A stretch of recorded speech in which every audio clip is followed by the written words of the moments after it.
Hay personas que se pasan el día entero viendo lo peor que existe en internet, no por accidente, no por morbo, sino porque alguien tiene que hacerlo para que la IA no lo haga contigo. Básicamente parece que todo funciona solo, limpio, automático, casi mágico, como si hubiera una especie de cerebro digital tomando decisiones por su cuenta.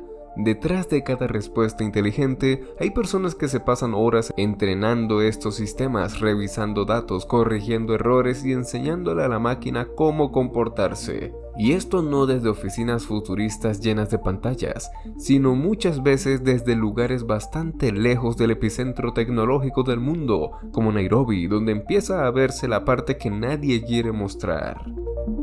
Aquí es donde entra el verdadero trabajo sucio de la inteligencia artificial. Gente que se dedica a procesar cantidades absurdas de información para que tú luego le preguntes cualquier cosa a un chatbot y te responda bonito, coherente y sin meterse en problemas. Al inicio suena sencillo, etiquetar imágenes, decirle al sistema esto es un carro, esto es un árbol, esto es una persona, entrenarlo para reconocer patrones básicos. Es algo así como enseñarle a un niño pequeño a diferenciar cosas, pero versión industrial, repetitiva y pagada por centavos. Y sí, al principio es eso, hasta que deja de serlo. Porque a medida que los sistemas se vuelven más complejos, el contenido también lo hace, y ahí es donde el trabajo pasa de ser aburrido a ser directamente pesado, incómodo y en muchos casos mentalmente desgastante. Porque alguien tiene que enseñarle a la IA cómo responder a preguntas que tú probablemente ni siquiera te atreverías a hacer en voz alta. Ahí es donde el asunto se pone raro, porque no se trata solo de identificar objetos, sino de entrenar conversaciones, simular respuestas, meterse en temas delicados y enseñar límites,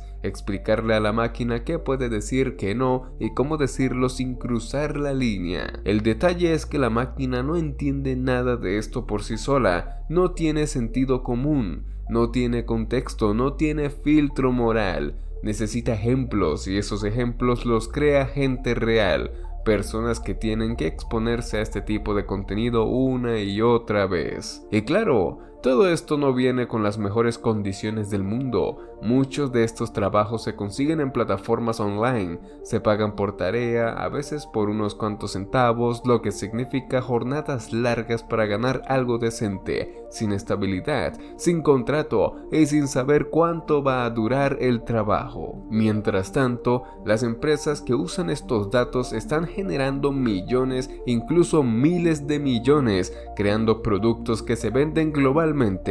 Pero la base que sostiene todo eso sigue siendo bastante invisible. Y aquí viene una de las partes más irónicas. Muchas de estas personas ni siquiera saben exactamente qué sistema están entrenando. Trabajan respondiendo tareas, ajustando respuestas, etiquetando contenido pero sin contexto completo, como si fueran piezas dentro de una máquina mucho más grande que nunca terminan de ver. El nivel de desconexión es tal que alguien puede pasarse meses entrenando un modelo para responder preguntas complejas, sin saber para qué aplicación final va a usarse, lo cual es básicamente trabajar en algo importante sin saber exactamente qué estás construyendo, como armar piezas de un rompecabezas sin ver la imagen final. Y luego está el tema del impacto, porque no es lo mismo ver contenido pesado una vez que estar expuesto constantemente a eso durante horas, días, semanas. Ahí es donde comienza a pasar factura, no de forma inmediata, sino acumulativa, como si el cerebro dijera, ok,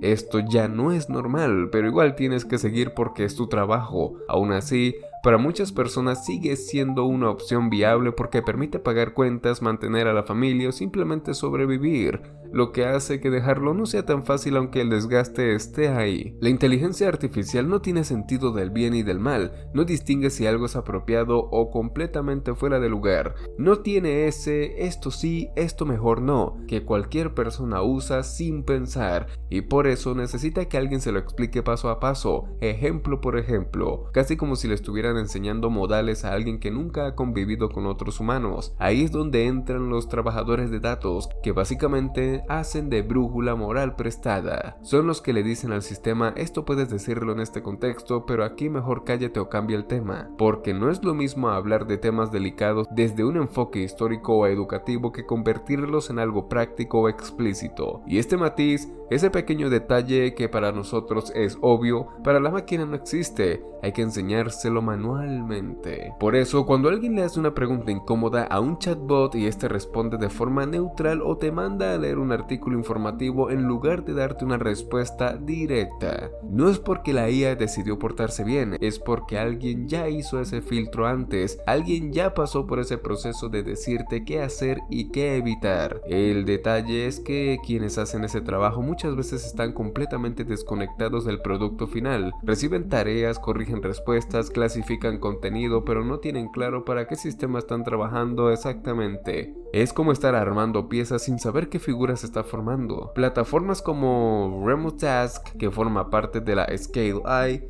funcionan como intermediarios en todo este proceso, conectando a miles de trabajadores con proyectos de empresas tecnológicas gigantes que son las que finalmente convierten todo ese trabajo en productos que usan medio mundo. Y claro, mientras arriba se mueven millones y aparecen nombres como Alexander Wang acumulando éxito, abajo la historia es bastante más irregular. Trabajos por encargo, pagos variables, poca estabilidad y cero certeza de cuánto va a durar la siguiente oportunidad. De hecho, hay casos donde todo simplemente se apaga de un día para otro, sin aviso, sin transición, sin nada, como pasó cuando estas plataformas dejaron de operar en lugares como Kenia, dejando a gente que llevaba años trabajando sin ingresos de la noche a la mañana, porque ya no era óptimo seguir ahí. Expertos como Milagros Miceli lo explican bastante directo. Estas empresas se mueven donde les conviene y se van cuando deja de ser rentable, sin mucho drama, porque desde su perspectiva es solo parte del negocio, aunque para quienes dependen de ese ingreso sea un golpe bastante serio. Y hay un patrón que se repite: muchos trabajadores entran sabiendo que no hay mucha proyección,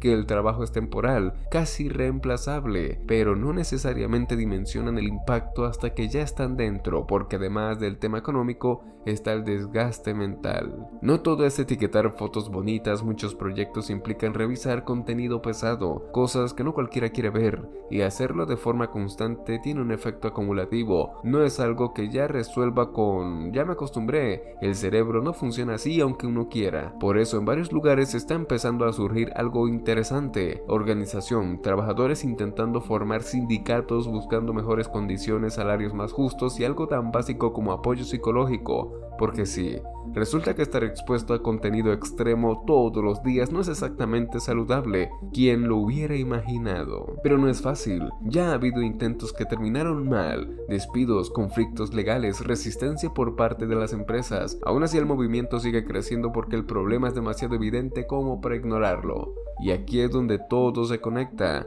Estamos viendo una industria que se vende como el futuro, automatizada, eficiente, casi autónoma, pero que en realidad depende de una base humana bastante grande, bastante invisible y bastante exigida. Mientras la inteligencia artificial sigue avanzando y mejorando cada vez más rápido, quienes están detrás empiezan a hacer ruido, porque ya no se trata solo de tecnología, se trata de condiciones, de reconocimiento y de quién realmente está pagando el costo de que todo esto funcione. Porque sí, la IA puede parecer muy inteligente, pero sin toda esa gente ajustando cada respuesta, enseñándole qué decir y qué no, lo más probable es que ya hubiera metido la pata de formas bastante épicas hace rato. Y ahí sí nadie estaría hablando de lo increíble que es, sino de todo lo contrario. Ese es el costo real y cada vez hay más gente que no está dispuesta a pagarlo en silencio. Esto ha sido todo por el video. Si te pareció tan interesante como a mí, te invito a darle like, suscribirte y activar la campanita. Nos vemos en la próxima.